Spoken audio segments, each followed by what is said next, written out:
Sismi sedang kehausan. Dia ingin meminum segelas air. Wah, beruntung. Di meja ada segelas susu coklat.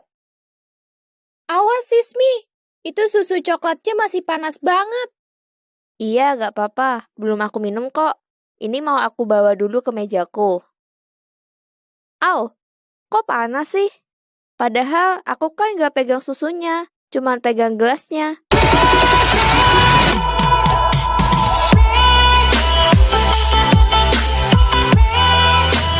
Assalamualaikum warahmatullahi wabarakatuh.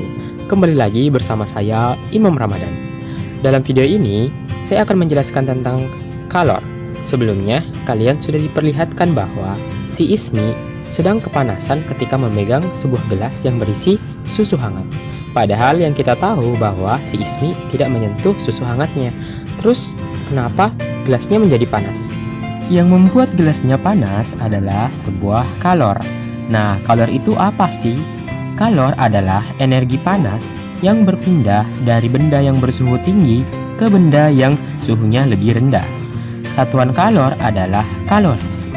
1 kalori itu sama dengan 4,2 joule atau 1 joule sama dengan 0,24 kalori. 1 kalori adalah jumlah kalor yang dibutuhkan untuk menaikkan suhu 1 derajat Celcius pada 1 gram air. Tunggu dulu sebentar. Terus bedanya suhu, kalor, dan panas itu apa ya, Kak? Suhu adalah suatu besaran yang menyatakan ukuran derajat panas atau dinginnya suatu benda. Sementara kalor adalah energi panas yang mengalir pada suatu benda. Dan untuk panas sendiri adalah pernyataan untuk menggambarkan benda yang bersuhu tinggi. Alat ukur suhu disebut termometer. Terdapat 4 skala termometer yang sangat terkenal, yaitu derajat Celcius, derajat Fahrenheit, derajat Reaumur, dan Kelvin. Skala yang paling umum digunakan di Indonesia adalah Celcius, dan untuk skala yang paling terkenal di Inggris adalah Fahrenheit. Jadi, kalian ketika ke Inggris tidak tahu berapa suhu di sana, soalnya kan kita pakai derajat Celcius dan di sana pakai derajat Fahrenheit. Bukan begitu ya. Kita masih bisa kok tahu berapa suhu ketika kita ke Inggris. Caranya dengan mengkonversi suhu dengan derajat Fahrenheit ke derajat Celcius. Nah, caranya bagaimana ya, Kak? Nah, caranya itu kalian hanya perlu membandingkan antara derajat Fahrenheit dengan derajat Celcius. Berikut perbandingannya beserta persamaan untuk mengkonversi 1 derajat ke derajat yang lainnya.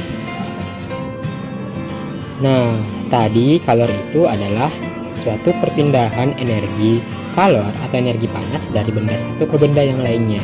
Nah, di sini kita akan belajar beberapa perpindahan kalor, di mana ada yang secara konduksi, secara konveksi, dan secara radiasi. Proses perpindahan kalor secara konduksi adalah proses perpindahan kalor dengan cara menggunakan perantara, atau dapat dikatakan dengan cara menempelkan langsung antara benda yang suhunya berbeda. Seperti contohnya pada kasus sebelumnya, yaitu Ismi yang memegang gelas yang berisi susu hangat, di mana Ismi merasakan panas pada permukaan gelas. Proses perpindahan kalor dengan cara konveksi adalah perpindahan kalor melalui aliran massa suatu medium perantara. Misalnya pada radiator pendingin mesin atau pada molekul air ke molekul air yang lainnya. Perpindahan kalor dengan cara radiasi adalah perpindahan kalor tanpa membutuhkan perantara atau dengan cara pandaran radiasi elektromagnetik, misalnya sinar matahari yang sampai ke bumi. Dari tadi kita sudah berbicara tentang kalor, tapi apakah kalian tahu siapa sih penemu dari istilah kalor? Nah, kalor pertama kali diperkenalkan oleh ilmuwan kimia. Namun, tidak hanya itu. Orang yang pertama kali membedakan antara suhu dan kalor adalah ilmuwan fisika dari Skotlandia, yaitu Joseph Black.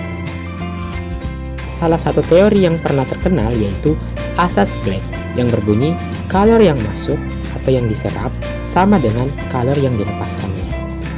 Berikut persamaan dari asas Black. Itulah tadi materi dari suhu dan kalor. Semoga kalian dapat memahami materi tersebut setelah melihat video ini. Sekian dan terima kasih.